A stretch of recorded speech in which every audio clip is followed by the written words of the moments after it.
Hey, Sydney. Hey, Samuel. I was really lucky recently and I was able to visit the site of an old architectural installation from a World's Fair, and it's really inspired me to start writing poetry and have a lot more hope for the future of humanity, generally speaking. Yeah, that's really cool. Did you go to the Crystal Palace or Eiffel Tower? Which one was it? Oh, no, it was actually the Knoxville Sun Sphere. Let's go Vols, baby. Go Vols. Go Balls! No, did you know I have a bone to pick with the Sun Sphere because it's now $10 to go to the top of it. It used to be free. And I'm like, all right, Who do they we've think they lost. are? It's the Sun Sphere. Oh, a wig What do you? warehouse? What are we doing here? I'm glad you're here, honey Sonny. I'm going to get right into the message. I'm going to tell it like it is, as they say. Oh, I heard a hallelujah. Did you think I don't know what the hell is going on? And a lot of strange places. Where in the hell have you been? Hell fire! Hell fire! Hell fire! All right. Okay, there's something else, too. Hello and welcome to the Satire Fire, your number one podcast reporting from the hole underground that we're just poking our heads out in order to send this to you. I'm Samuel, I'm Sydney. and this week we are starting a brand new series on the 1864 novella Notes from the Underground by Fyodor Dostoevsky. If you're not familiar with our podcast, we are a podcast all about satire, mainly satirical books, where each week we're going to take a satirical book and discuss it. Each of those books, we're going to take about 3 weeks to talk about them. 1 week to do a plot synopsis. 1 week to talk about the history of the book and the context that you might need in order to understand it. And then 1 week for us to analyze the book, say if we liked it or not, say if it's still relevant today as far as what critiques it's making and what kind of points it's trying to make. So this being the first part of our Notes from Underground series, we're going to be going into the plot of the book. So if you haven't read it, first off, go and read it. It's really short. It's a little novella. It's only 200 pages or so, so it's not too much to read. But if you haven't read it and you don't want to read it, that's okay. We'll explain it all here so that you're all caught up and ready to learn with us, because next week's going to be a big week. There's a lot of context that goes into such a tiny little book. It turns out that it's not intuitive what exactly was going on in 1860s Russia. Oh, really? But before we get into all of that and I start alluding to some of the things that we're going to be learning about next week. Is this our... No, never mind. Jane Austen is older still. Never mind. Jane Austen is older. I was thinking about this last week. This Yeah. is our second oldest book, but Jane Austen came out about 40 years before this one, or 40 or 50 years.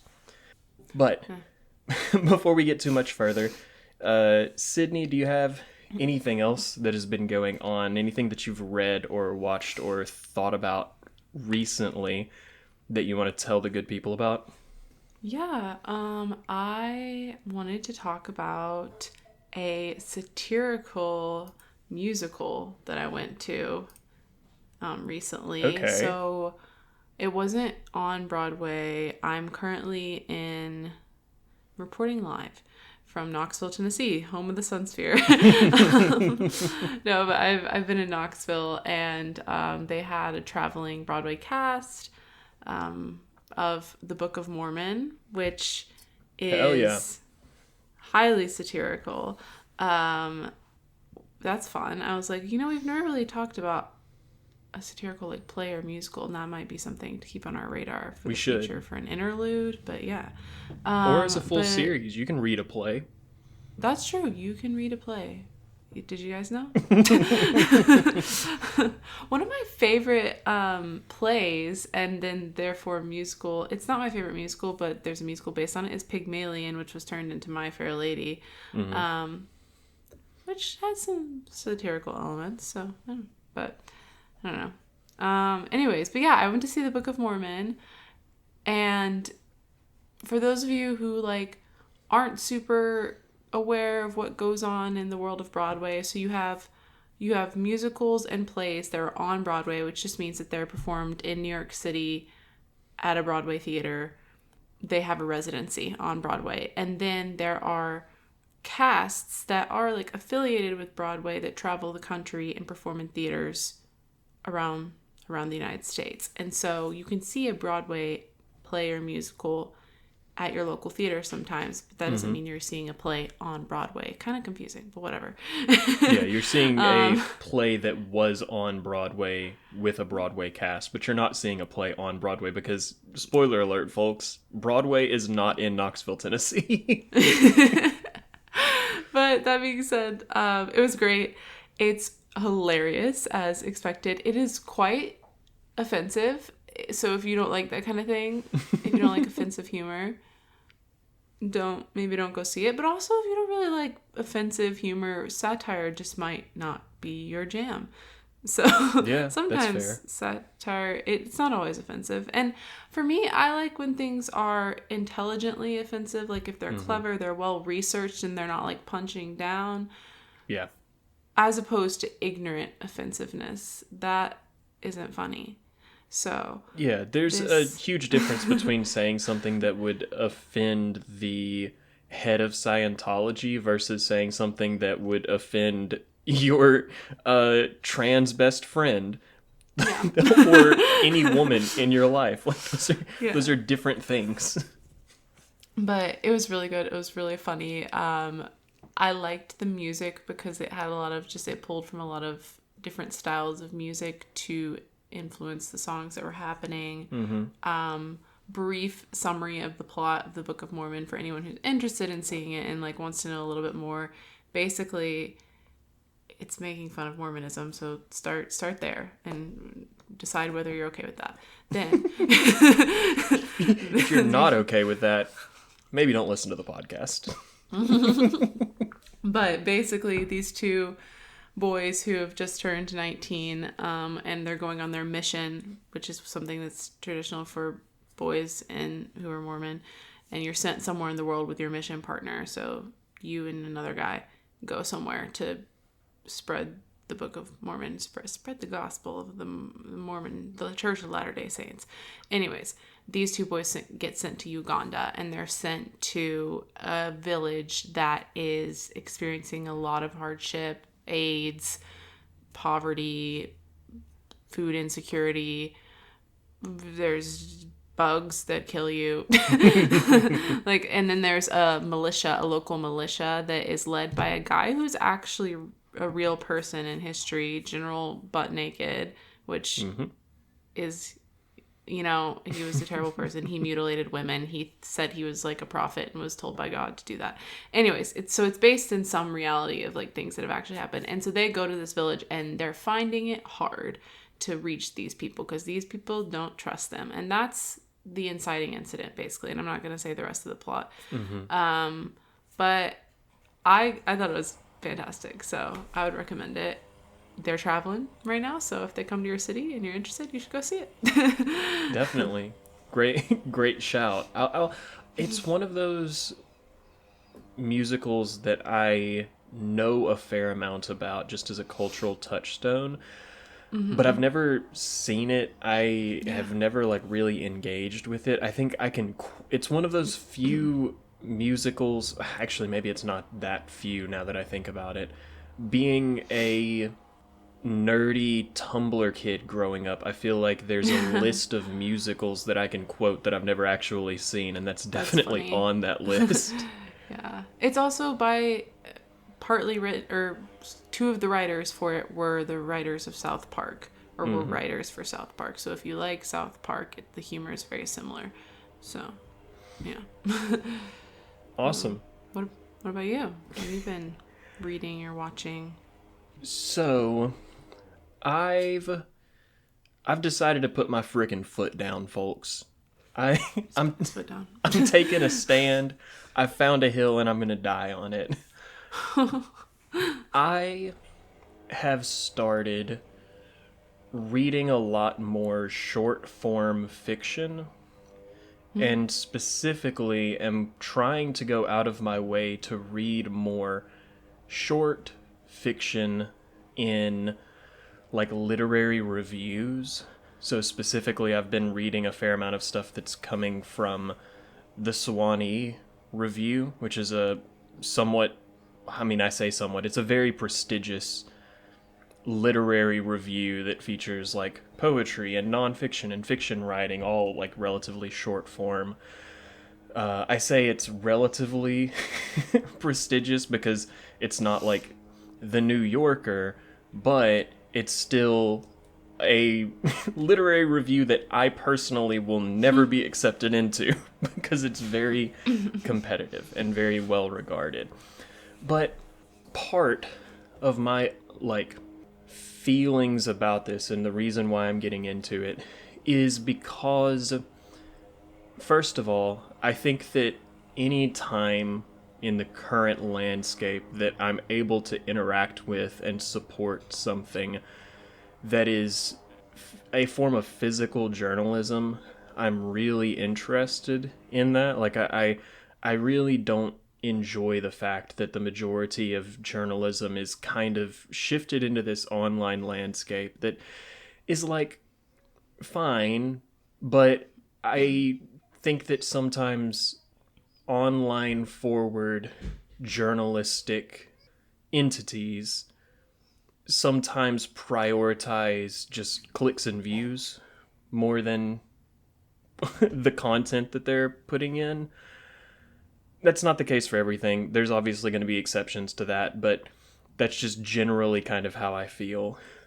And also, I really like taking the opportunity to be able to support what I kind of consider to be the vanishing middle class of writers, where I feel like for a long time, like through the 80s, 70s, even in the early 2000s, there were a lot of people who were able to make not like a stupid amount of money, but a living through writing. Either it'd be like journalistic pieces or short form fiction, like whatever it might be. There was a whole class of people that were able to make a living off of that and not necessarily have to make a killing off of it, where it's become more the case that either you're a have or a have not in those industries. Like either you're a Brandon Sanderson and you actually get your books published and you get to publish 5 books a year,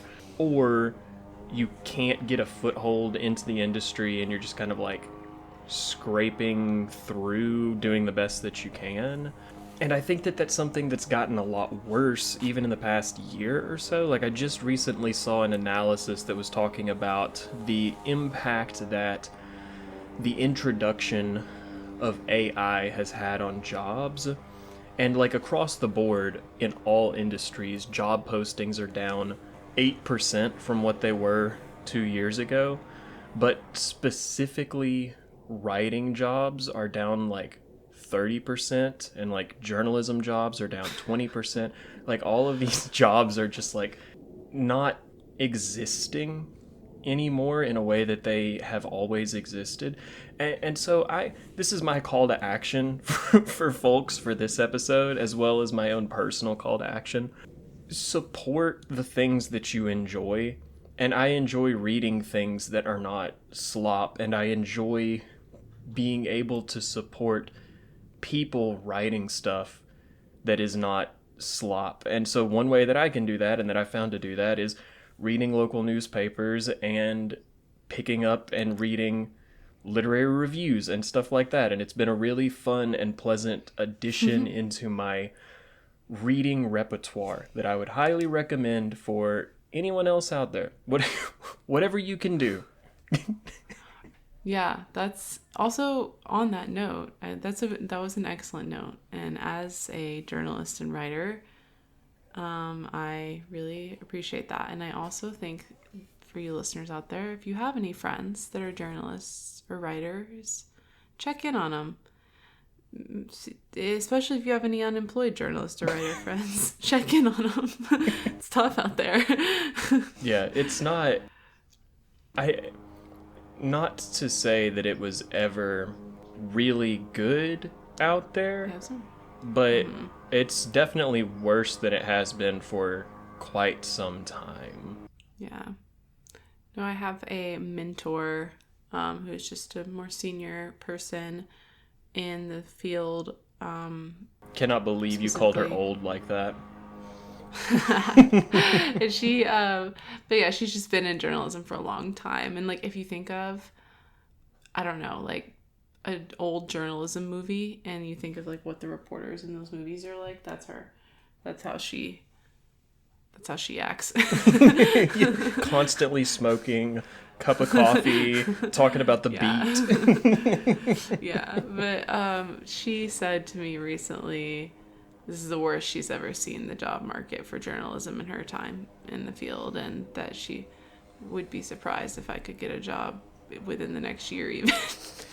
Yeah. Which, like, but yeah, I mean, that's someone speaking from experience of just like moving from job to job and such for however many years she's been doing it, a long time. Mm-hmm. And so yeah, it is in a worse place than it has been before. A lot of fields are not what they were. Yeah, I was about to say it.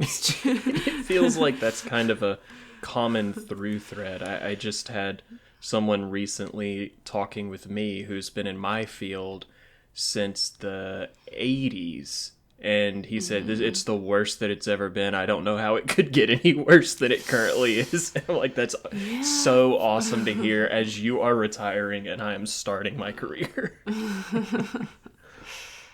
Anyways. With all that out of the way, if any of that information made you feel like you would like to crawl into a hole underground and just write furiously with no purpose in mind, then do I have the book for you.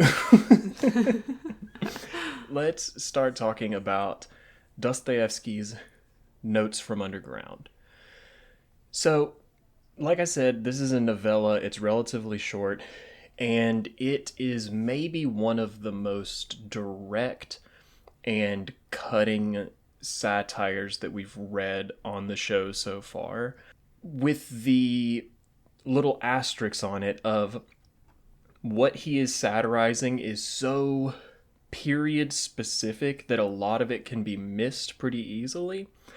So I'm going to talk about it. Like I said, this is just a plot summary episode. I'm going to talk in broad strokes about what the plot is, but you're probably going to want to come back next week in order to hear all of the context for this, in order to like really appreciate what makes this book not just a good book, but a really great book and a great satire. So the novella is broken into two sections.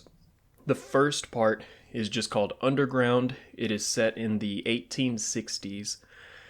And the second part is called Apropos of the Wet Snow, and it is set in the 1840s. Both parts are taking place in St. Petersburg. They're both being told from the same narrator.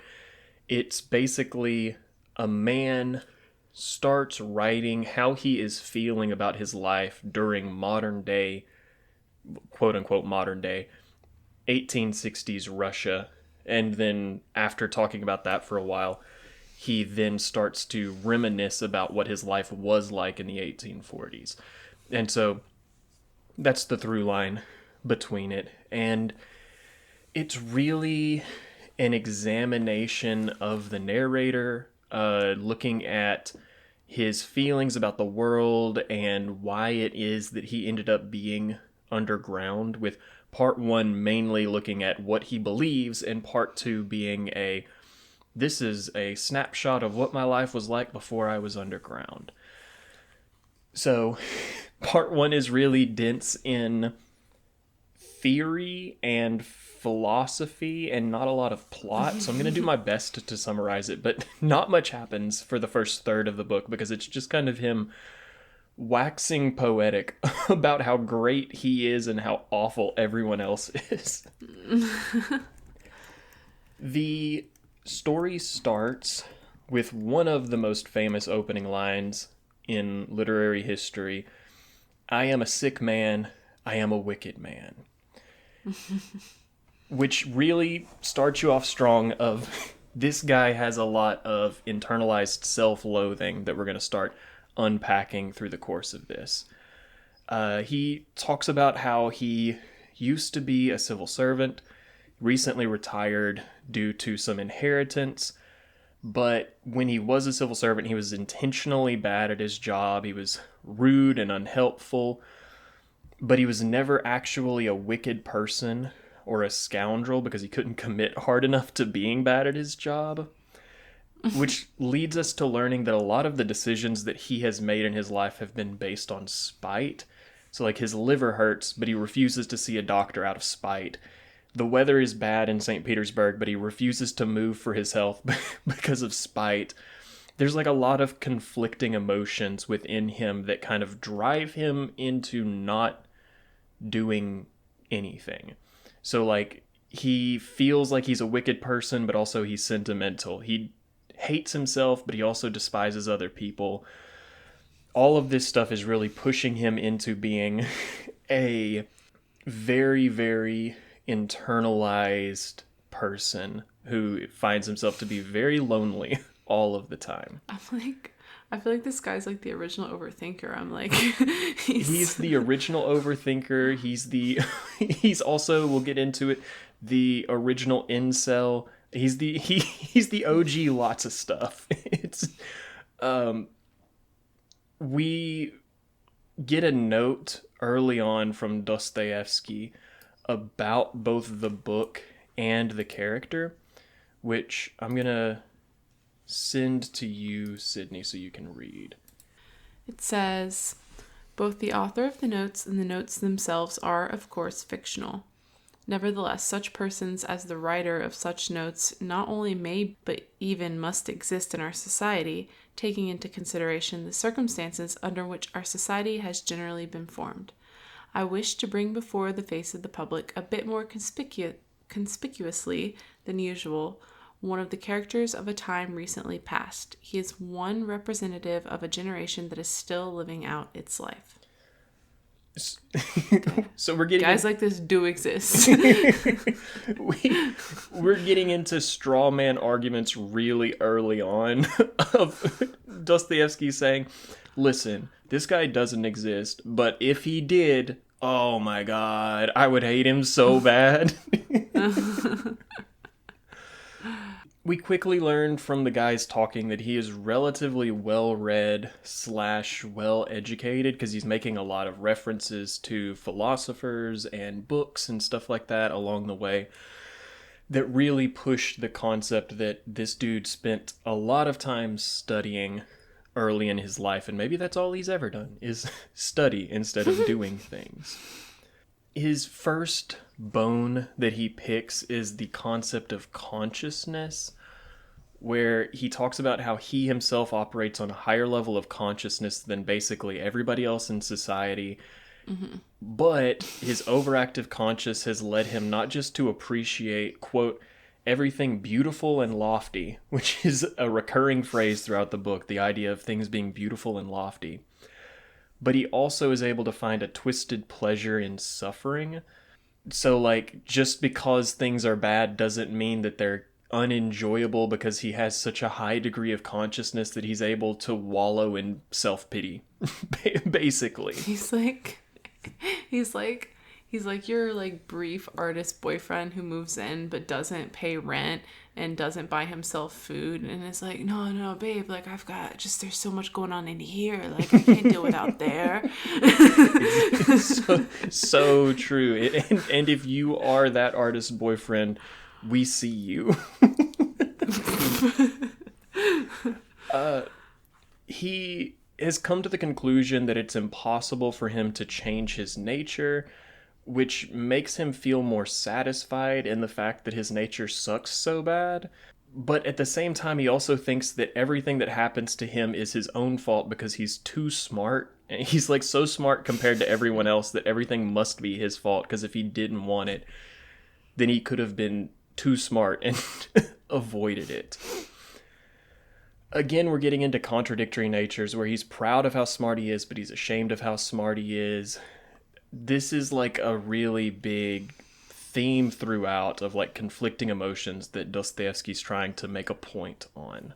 He goes further into what he views as the differences between himself and the common man when it comes to consciousness, where basically he claims that your average person has such a low degree of consciousness that if they are insulted, they will instantly seek revenge because revenge would be a form of justice. But on the other hand, he is so enlightened and sees things in such a nuanced manner that he would be unable to act after being insulted and would just kind of wallow in it.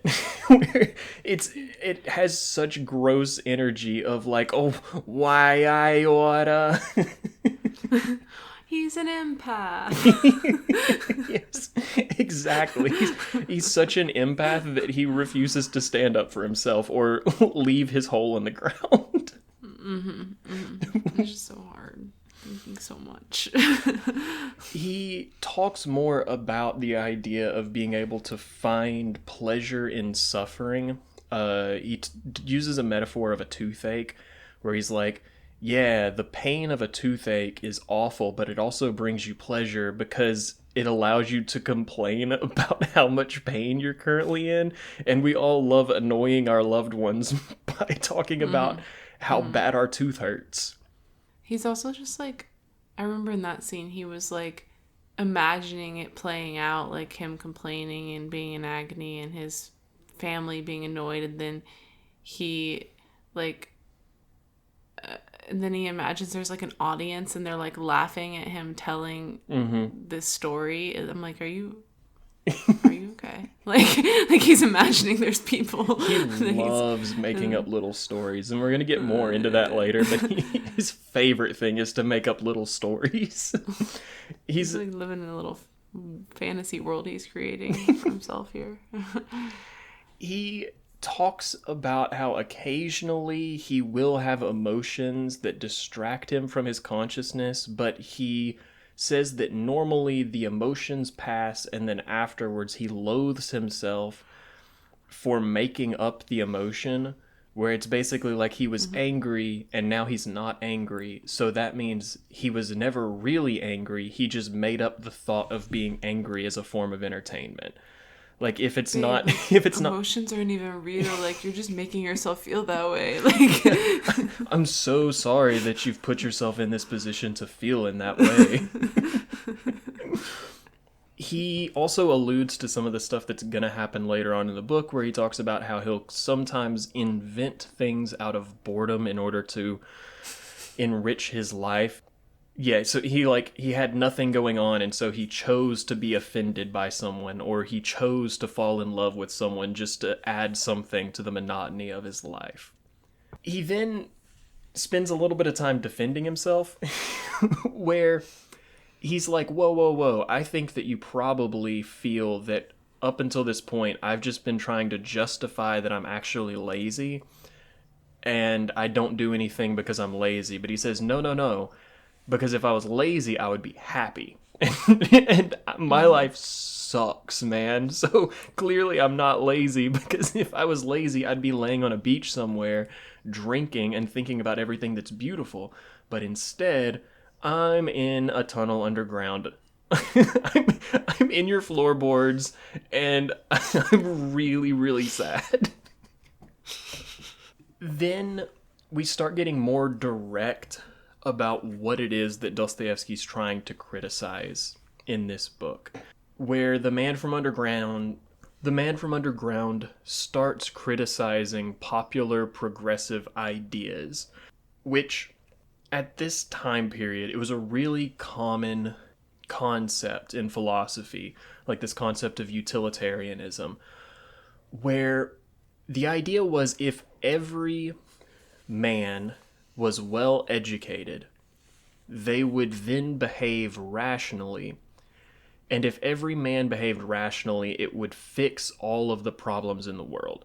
So, like, everything that is wrong in the world, like doing crimes or gambling or falling in love with the wrong person, all of those things are obviously opposed to the self-interest of the person who is doing them. And so if you want to correct them, you just have to make people smarter, and then they'll stop doing things that are hurting them, saying that it's basically it's not to their advantage to do those things, and therefore society would become a utopia when everyone is striving to follow their own advantage. The man from Underground says that this is bullshit. This is a whole crock of shit, and says that there's one thing that they're not considering when it comes to a person's advantage, and that is that the ultimate advantage is being able to act on your own free will, saying that people would just get bored living in a society that is relegated and regimented through charts and tables about what it is that is good for them and what it is that they're supposed to want. And so some people would start acting out of their own self-interest just to avoid doing what they're told. Mm-hmm. He... Again, we start doing a little bit more straw manning, where he comes up with a counter argument from his hypothetical audience saying, well, yeah, but science can also explain free will using statistics. And he says, what a fool you are for thinking that that's true. Actually, if you try to give a man specific rules within which to cage his free will, he'll act even more erratically to prove that you don't know what you're talking about. That basically every man is going to always reject any type of structure that is placed on him that should potentially confine his ability to act freely. He's like, no, man will literally go insane. Man will lose it. Just to prove that every will, man will be institutionalized. Men will literally go crazy instead of living in a utopia. Don't I know it? He then says, okay, so actually everything that I've said so far is really just kind of a bitter joke. Like, this all, it's so funny how all of this plays out and works into one another, and starts talking about how there's like inherent contradictions within men, where a man, and I guess I should be clear here, whenever he's talking about man, he's talking about like mankind as a whole, not specifically the men of society. It's like mankind, although I will say it feels more targeted towards men of society than the women of society, particularly considering when it was written. But men, he says, have a desire to both create and destroy, but have little desire in seeing their creative process fulfilled. They actually just want to participate in the creative process, because then once you've created something, the process ends and then you have nothing left to accomplish. And so he hypothesizes that even if you could create a purely reasonable society that solved all the world's problems, everyone would go crazy because they had nothing left to do. But on the other hand, if instead of a reasonable society you lived in a purely conscious society, nothing would ever get done, but at least you could find some entertainment in occasionally whipping yourselves with the problems that are around you.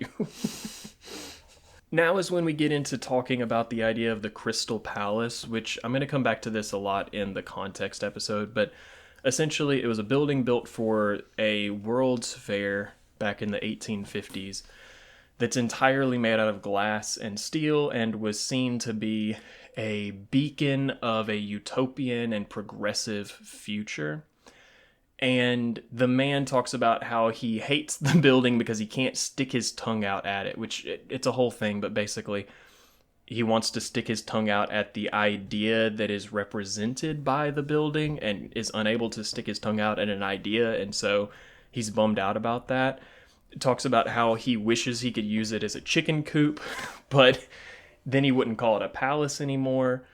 And then he backtracks and is like, well, actually, wait a second. I think maybe I do have a desire for beautiful things like crystal palaces, but it makes him feel bad to have lofty desires, and so he wishes that he didn't.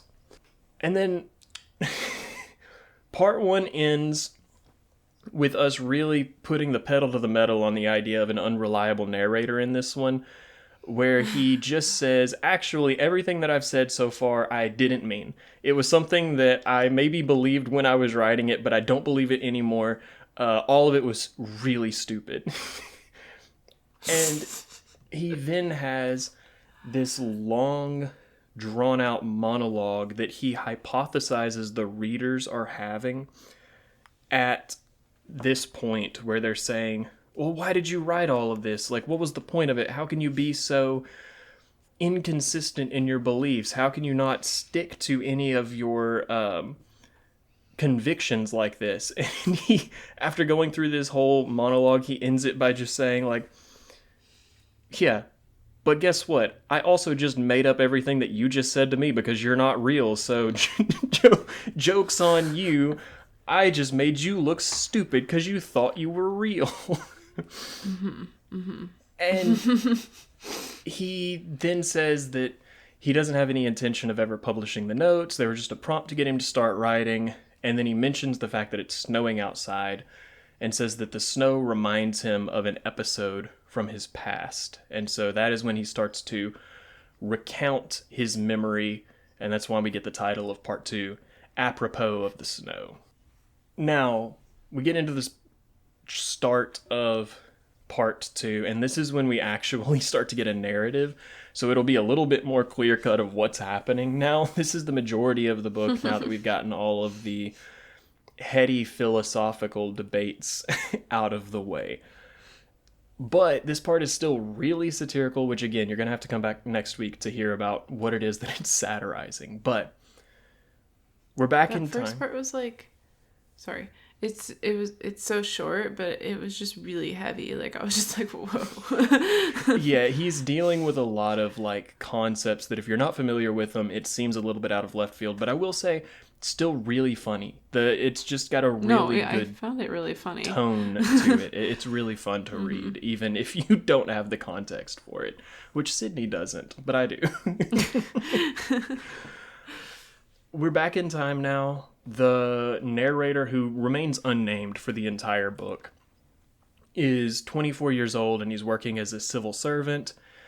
He's unhappy with his life, surprise, surprise, and he's consistently oscillating between feeling wildly superior to everyone around him all the time and then also intensely inferior to everyone around him all the time, which gives him very little time in the middle ground where he's actually able to talk to people with any type of competency. And so he's just really lonely all the time.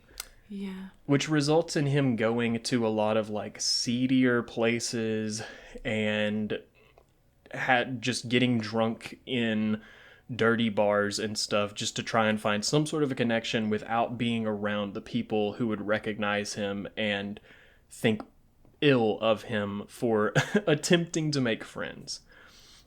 One night, while he's in the bar, he sees some people get into a fight, and one of the guys gets thrown through the bar window as a result of the fight, and he goes, damn, I'd love to take part in something like that.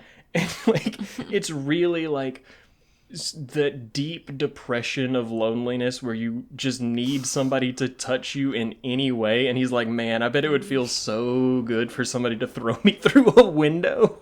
I want to be assaulted physically just to feel something. So he decides that he's going to go out of his way to try and get into a fight. He goes to intentionally bump into a officer but then chickens out at the last second, and the guy just walks past him without acknowledging that he almost bumped into him or excusing himself or anything, which results in the underground man becoming obsessed with getting revenge on this guy for a perceived slight that did not actually happen. He starts plotting how he's going to intentionally bump into this guy in the future and how he's going to make him feel ashamed of not recognizing him before. So he starts taking out loans and buying nice clothes so that he's going to look like the equal to the officer. Eventually works up the courage, bumps into him again, but the officer still does not acknowledge him at all, even though they have bumped into one another. At first, he's like, wow, I really showed him that I'm his equal by neither of us reacting to the fact that we bumped into one another. And then 3 days later, he's in a depressive spiral saying, oh my God, why didn't I stand up for myself? Oh my God. So this puts him into a spiral where he is going to seedy places and also daydreaming about how much of a literary hero he is. He's the hero of his own story. He starts to feel the need for social interaction, which typically every Tuesday he goes to a coworker's house and has tea, and he is so shy the whole time that he never actually talks, but it still lets him leave and feel like he had social interaction, so it's a plus. But he doesn't want to wait until Tuesday, so instead he goes to an old classmate's house, whose name is Simonov. When he gets there, there's 2 other former classmates who are there, and the 3 of them are planning a going-away party for a 4th former classmate named Zverkov. It just so happens that the underground man hates Zverkov's guts, because when they were in school together, Zverkov was really, really popular, and also kind of a dick. Like, I think that it's justified that the narrator hates this guy, although I am with the caveat of this guy's an unreliable narrator. I don't know if this is true or not. But apparently, throughout school, the guy's constantly talking about how when he gets older and grows up, he's going to win so many duels. Like, you don't even know how many duels this guy's going to win. And also, he's the heir to a large estate, which in that time period, it was the law of the land, although not always practiced, that if basically a serf who lives on your estate gets married, the lord of the estate is allowed to have sex with that serf on her wedding night before her husband is allowed to. And apparently Zverkov spent a lot of time in school talking about how he was going to really take advantage of that law and have sex with so many girls on their wedding night before their husband could. Which, again, I don't know if it actually happened. He's an unreliable narrator. If it did, that's fucked up and we hate Zverkov. Weird behavior, Zverkov. But everyone is like, let's go, we're going to have dinner. The man ends up insisting that he gets to be a part of the dinner, even though he hates Zverkov and doesn't actually want to go. Claims that he will pay for the dinner in order to get them to agree to let him to come, even though he does not have the money to pay for dinner. Everyone finally accepts. They all find excuses to leave for the night. He has to go home alone.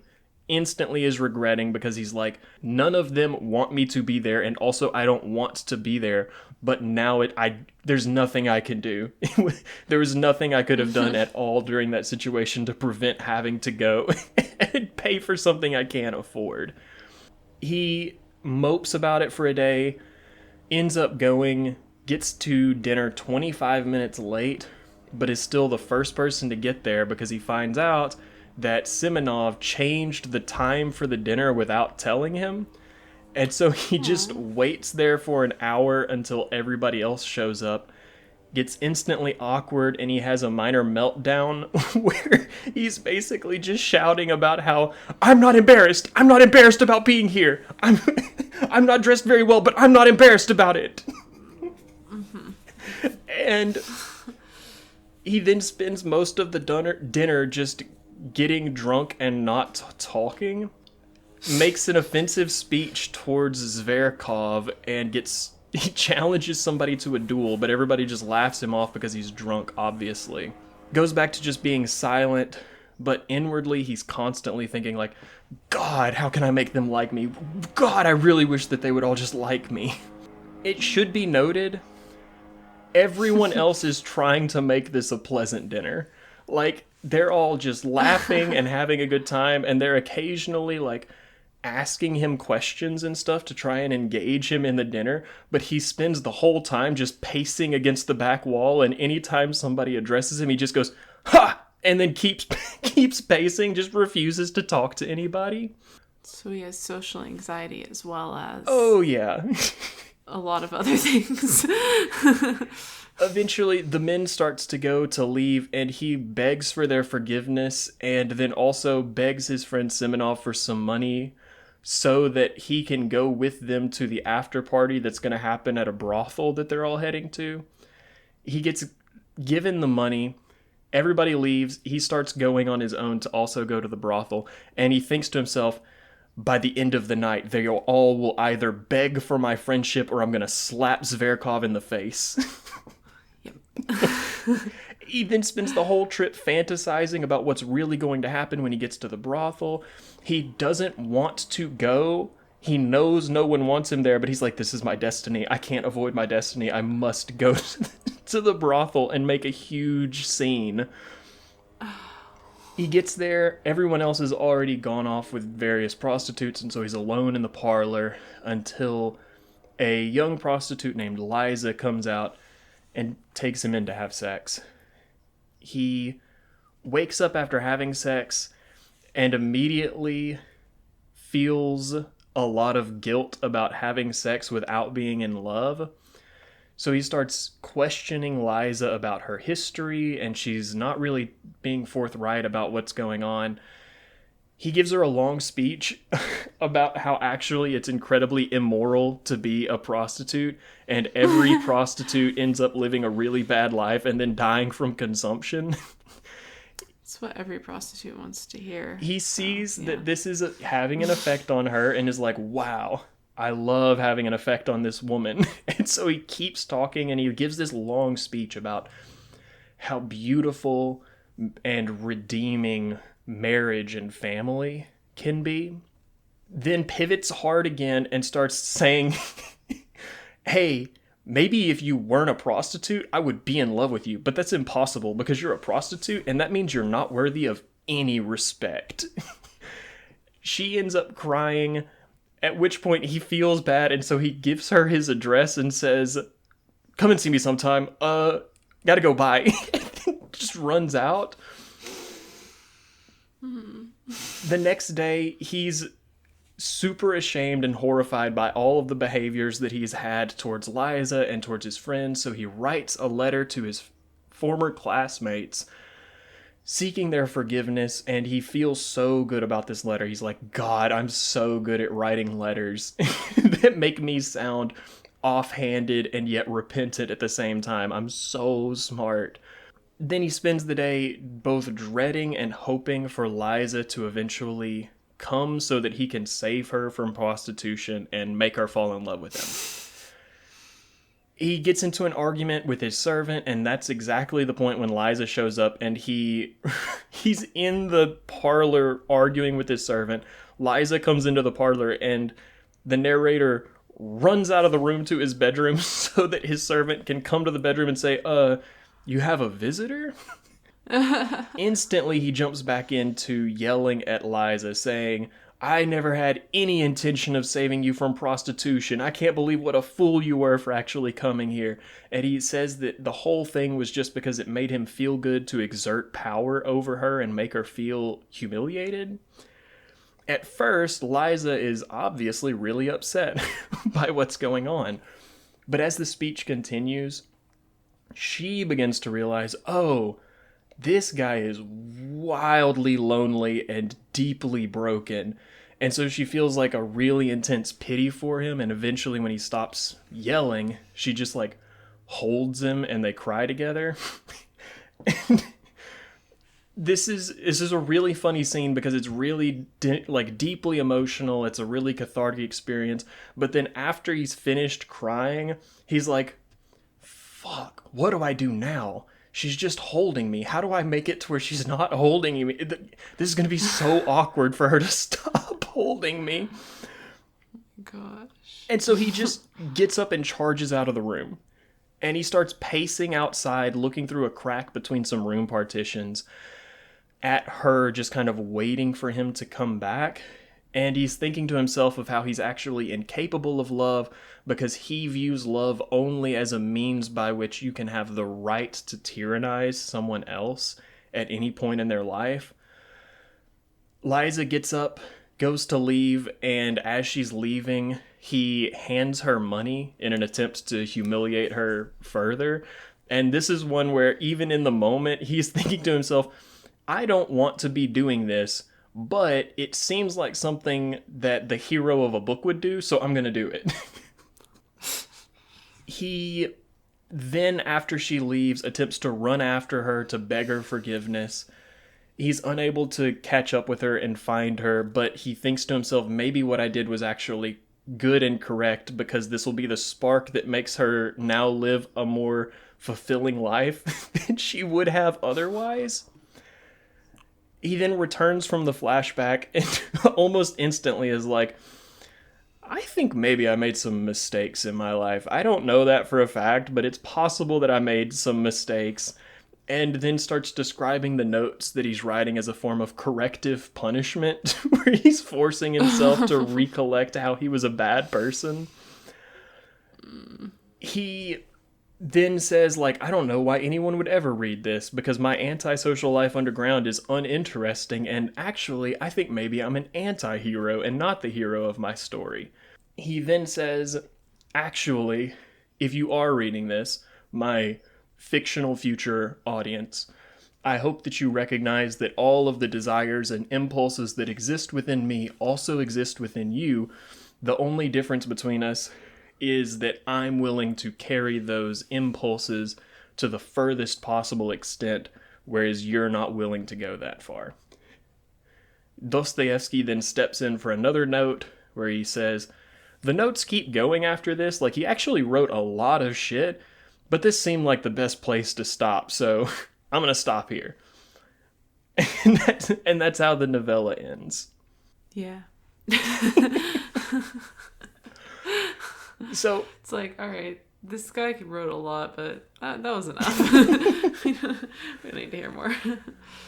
Like I said, I'll go over a lot of the context behind this in next week's episode, because there's some stuff that I'll go a little bit further into when it comes to like what are the actual utilitarian ideals that it is that Dostoevsky's trying to critique, but also this book was basically written in response to another book, and I'm going to tell you all about that other book next week, because it's basically like this book is borderline a parody of another book that had come out just a couple of years earlier, which if you're not familiar with that book, it makes this one a lot less straightforward to see as, oh, you're making fun of this specific guy. But that'll be it for this week. Did you have anything that you wanted to shout out or point at from a plot synopsis standpoint? No, I don't think so. I did find it like really funny. I was like, who is this guy? And I was like fluctuating between being like, oh, and like sympathizing with him, being like, oh, I get that, and then being like, oh. It's a really complex and interesting character where it is very much like this guy's life sucks, but so much of the reason why his life sucks is his own fault. And it's like, man, I feel bad for your life being that way, and also I feel bad that you are the kind of person that can't help but put yourself in these situations. But wow, it really is tough for me to sympathize with you when you're making these kinds of decisions every single day of your life. Which is the point. That's the whole point of the book. You're not supposed to necessarily like this guy or think you should be like him. He's supposed to be a little bit slimy.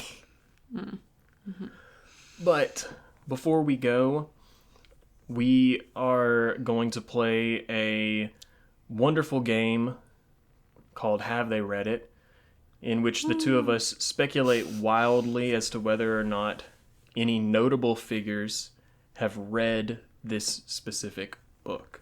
This is a tough one because of how old it is. So that really opens up the possibility for, like, if someone hasn't read it, it's not because they haven't had time to get around to it yet. I am going to start with...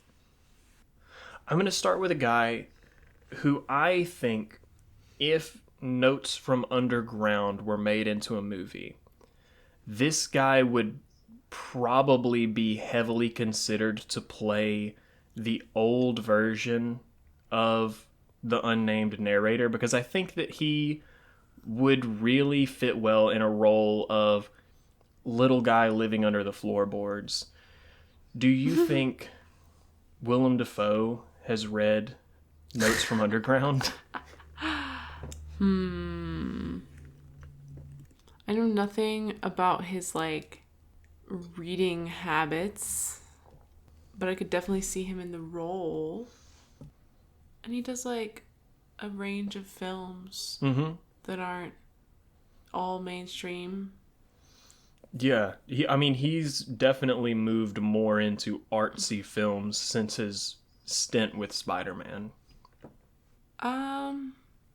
But I don't know that he's, like, I feel like he probably, like, does a lot of preparation for the roles he plays, but I don't know if he's just, like, reading Dostoevsky, like, okay, in his free time. I don't know, but I agree with you.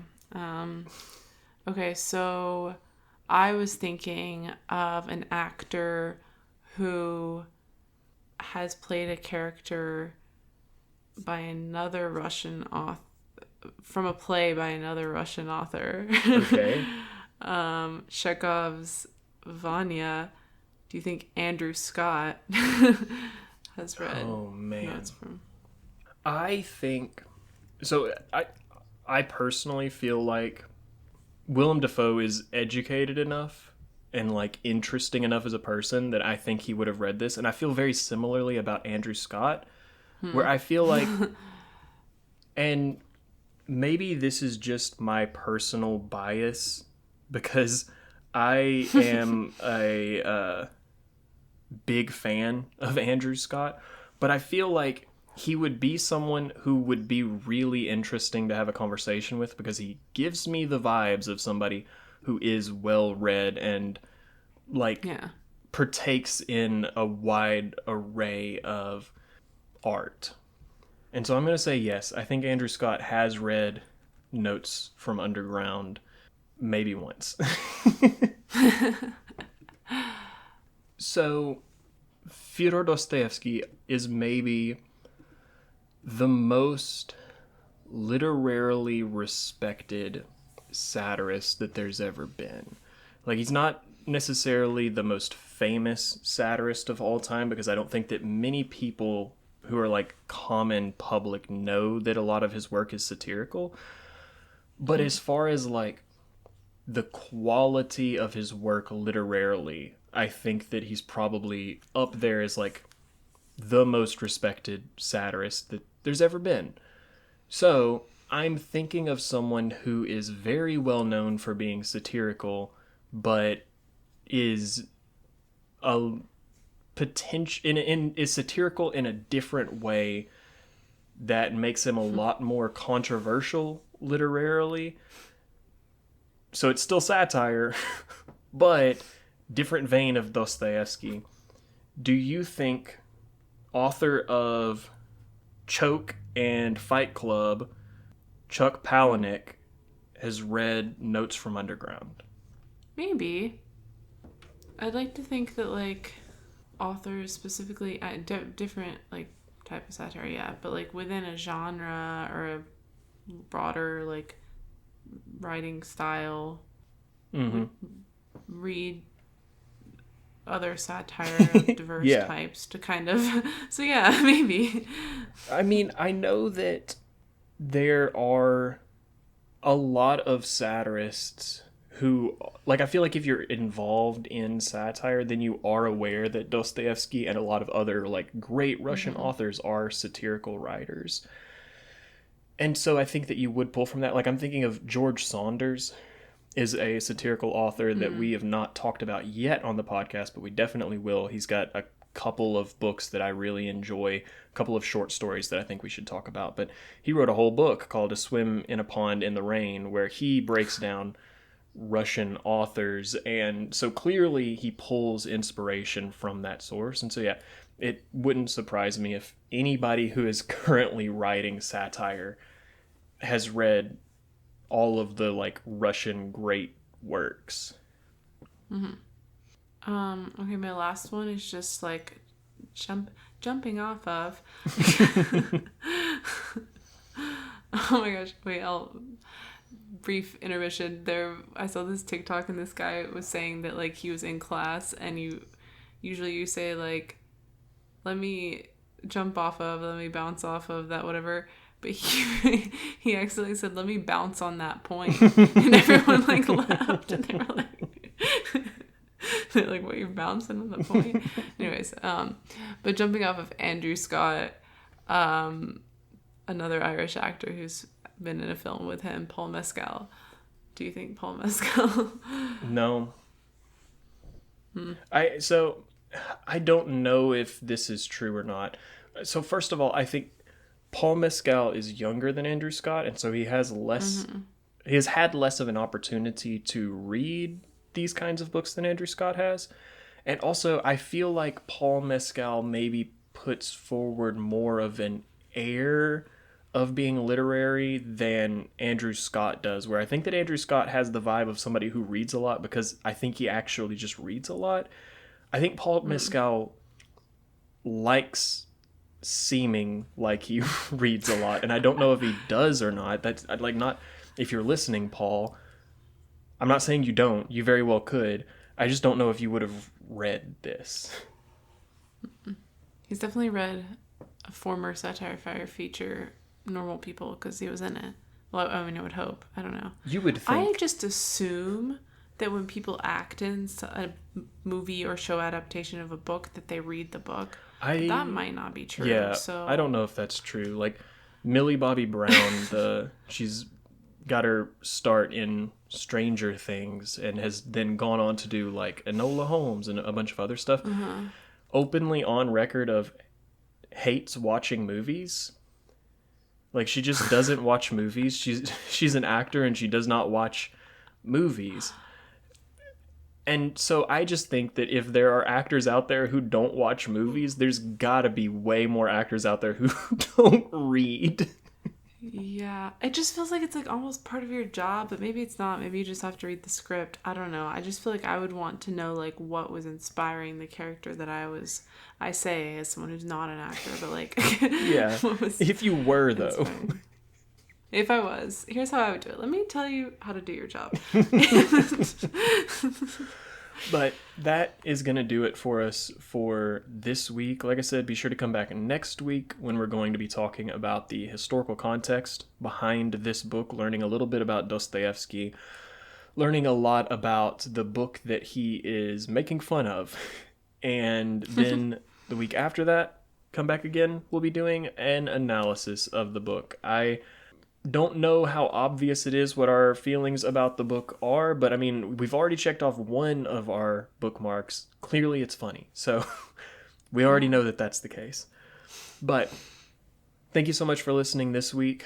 We hope that you are able to come back again next week. We hope that between now and then you can tell a friend about the show where we always are talking about satire. It's always nice to get more listeners because folks are telling their friends about us. Our intro and outro are remixes of the song 48 by Cullah. And Sydney, if folks want to chat with us or see what we're up to between this week and next week, where can they find us? We are on Instagram at the Satire Fire Pod, Pod. And we are on TikTok, Blue Sky, and YouTube at the Satire Fire. You can find us there. Like Samuel said, follow, like, subscribe, comment, send us a direct message if you don't want to comment publicly. Don't be crazy, though. We appreciate whatever engagement you want to give us. Also, the holidays are coming up. If you celebrate a holiday, that's exciting. If you want to celebrate us, give us 5 stars. That's the present I want this holiday season. Absolutely. That's the best way to support our show is listening to our show and telling other people to listen to our show. But that's all I want for Christmas. That'll do it for us for this week. This has been the Satire Fire, and don't forget to support your local library. I am Samuel. I'm Sydney. Bye. Bye. Going back into my underground hole. I just about come to the end of the road. Here, I've just about lost patience with you people. You get your ass out to the mountains or someplace or hide in there and watch that damn tube. But if not, fuck it. I'm done. In fact, my sermon